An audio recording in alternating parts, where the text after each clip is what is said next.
Halo bosku, kembali lagi di channel Era Mobile. Jadi di hadapan kita ini udah ada dua buah handphone flagship ya dari merek yang berbeda.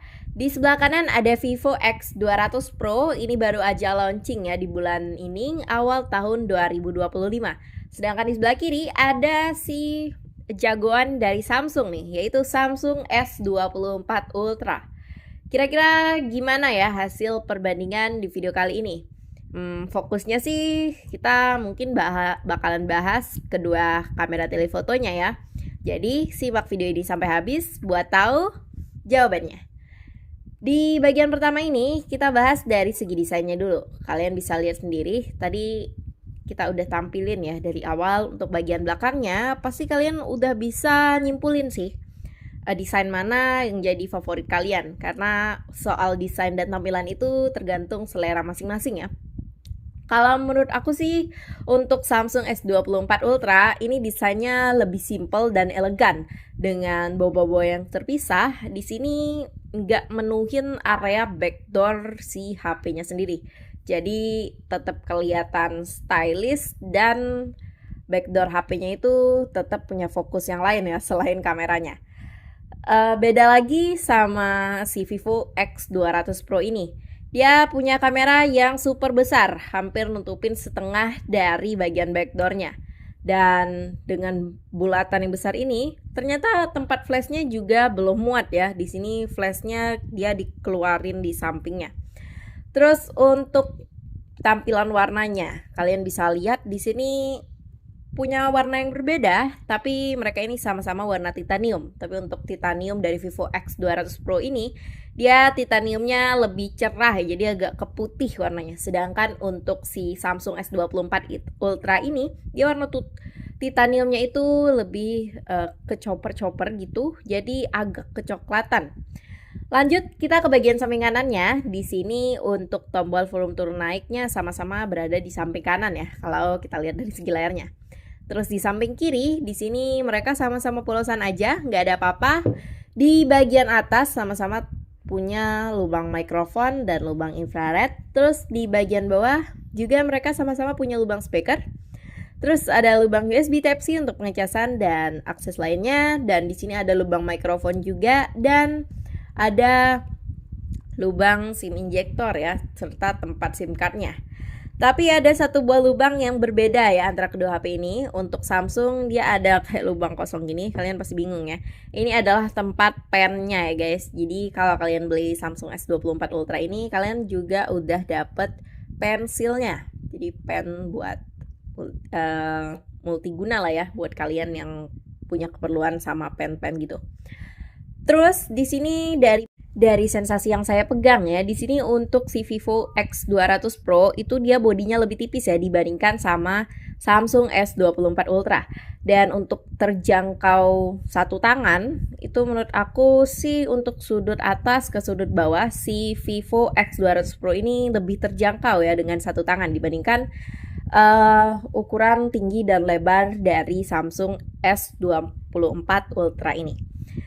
Lanjut untuk layarnya, di sini mereka sama-sama menggunakan layar AMOLED LTPO, tapi untuk resolusinya di sini si Samsung S24 Ultra lebih unggul karena dia sudah punya resolusi 2K, sedangkan untuk panel si Vivo X200 Pro itu hanya di 1,5K. Terus untuk ukuran layarnya, di sini si Samsung S24 Ultra dia juga lebih besar dan luas ya di 6,8 inci. Sedangkan untuk si Vivo X200 Pro itu di 6,78 inci. Perbedaan yang beda tipis sih, 0,02 inci aja.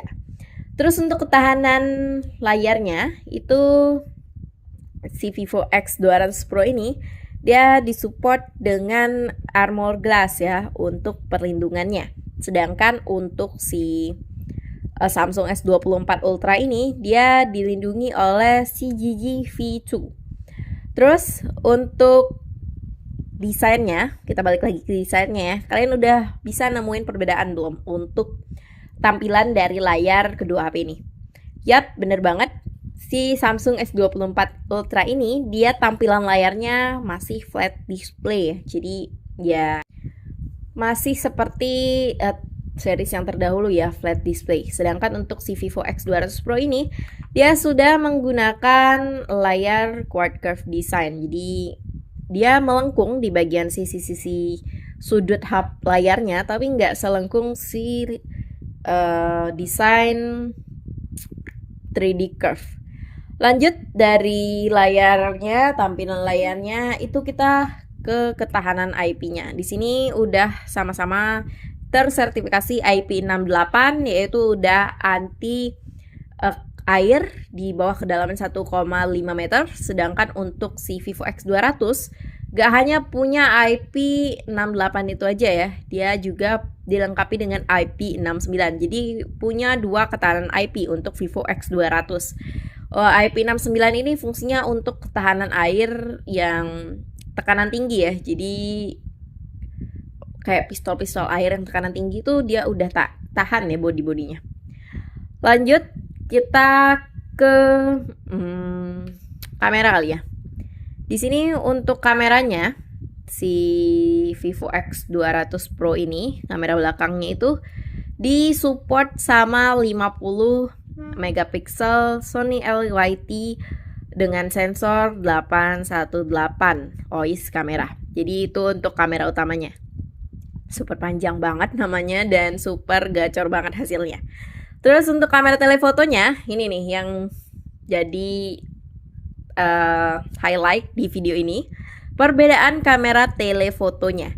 Telefoto si Vivo X200 Pro ini dia dilengkapi dengan 200 megapiksel Zeiss Apo telefoto kamera. 200 megapiksel adalah resolusi kamera telefoto terbesar ya dan terbaik saat ini untuk smartphone. Terus untuk si kamera ultrawide-nya, si Vivo X200 Pro ini didukung dengan 50 megapiksel ultrawide kamera, super wide angle dilengkapi dengan sensor AIS. Terus untuk mode video, foto dan videonya itu juga super banyak ya. Nanti bakal kita bahas dan kita lihat langsung di fitur kameranya. Terus untuk kamera utama dari Samsung S24 Ultra ini, dia punya 200 megapiksel OIS kamera. Dan untuk kamera telefotonya yang jadi perbandingan tadi, di sini dia punya 10 megapiksel plus 50 megapiksel telefoto kamera yang dilengkapi dengan OIS kamera. Terus dilengkapi juga untuk wide angle-nya itu 12 megapiksel AIS kamera. Nah, di sini coba kita intip dulu ya untuk fitur apa aja sih yang ada di kamera kedua HP ini. Pertama untuk Vivo X200 Pro, di sini super banyak banget, ada foto cepat, terus ada landscape, terus ada pilihan portrait. Portrait di sini dia ada mode jalanannya dari 23 mm. Ini kejauhan normal ya. Terus ada 30 mm, 50 mm, 85 mm dan 135 mm. Di sini untuk si Samsung S24 Ultra kita lihat. Di sini kayaknya belum ada deh untuk, tapi nanti kita ulik dulu ya. Ini kita fokus dulu ke Vivo X200 Pro. Di sini untuk foto biasanya juga ada ya, dan di sini juga ada pilihan lain lagi. Ini adalah fotografi jalanan nih. Jadi dia ada pilihan sendiri ya untuk metode kamera biasanya. Terus di sini ada mode video, terus ada mode potret dan pilihan lainnya juga masih banyak banget. Di sini ada panorama, mode panggung buat kalian yang FOMO-FOMOan sekarang nonton konser. Ini ada ya buat rekam idola kalian. Walaupun kalian di seat paling jauh duduknya, kita bakal tetap bisa ngabadiin momen bareng artis favorit kalian. Terus di sini untuk si fitur kamera dari Samsung S24 Ultra, dia ada mode portrait, terus ada foto biasa. Di sini juga bisa banget ya kalian lihat. Ini bisa diatur dulu untuk resolusi kameranya, berapa megapiksel yang kalian mau.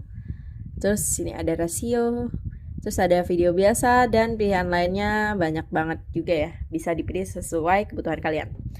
Lanjut dari segi kameranya, kita ke bagian mesinnya untuk chipsetnya ya. Di sini untuk chipset yang digunain dari Vivo X200 Pro, dia menggunakan Snapdragon Dimensity 9400 ya dengan fabrikasi 3 nanometer. Sedangkan untuk si Samsung S24 Ultra dia menggunakan Snapdragon 8 generasi 3. Terus yang spesial di Vivo X200 ini dia itu punya dual chip ya. Jadi nggak hanya si Dimensity 9400 itu aja. Dia juga dilengkapi dengan Vivo V3 Plus chip ya. Jadi chipnya ini udah bekerja ganda ya ibaratnya untuk menjalankan aplikasi dan sistem yang ada di Vivo X200 Pro ini. Terus keduanya juga disupport banyak banget AI ya. Jadi udah ada beragam AI dalam yang dikemas dalam kedua HP ini yang bisa bantu kegiatan multitasking dan produktivitas kalian. Terus untuk baterainya, dia punya baterai 6000 mAh untuk Vivo X200 Pro, didukung dengan 90 watt flash charge. Dan disupport juga dengan wireless charging ya tentunya. Jadi udah canggih banget lah ya, nggak kayak HP-HP kuno biasanya. Terus di sini untuk Samsung S24 Ultra itu baterainya hanya di 5000 mAh, beda 1000 ya. Padahal ketebalannya itu si Samsung S24 Ultra ini lebih tebal, tapi si Vivo X200 Pro dia punya baterai yang lebih besar. Dan untuk kecepatan pengecasannya tentu aja Samsung masih punya inovasi yang mentok-mentok gitu aja ya. Samsung pengecasannya masih 45 watt. Dan keduanya juga bisa wireless charging. Terus yang terakhir fitur-fitur lainnya kedua HP ini tentu aja udah disupport NFC ya. Udah HP kelas belasan juta, masa sih nggak punya fitur canggih sekelas HP 1 jutaan. Terus untuk fitur yang nggak ada di handphone lainnya, mereka kedua HP flagship ini dia udah disupport dengan eSIM ya. Jadi udah bisa pakai electronic SIM card. Jadi menurut kalian gimana bosku terkait kedua HP ini? Tulis pendapat kalian di kolom komentar. Kira-kira handphone mana yang jadi jagoan kalian di video kali ini? Dan jangan lupa like and subscribe. Dan sampai jumpa bosku. Dadah, sampai berjumpa di video selanjutnya.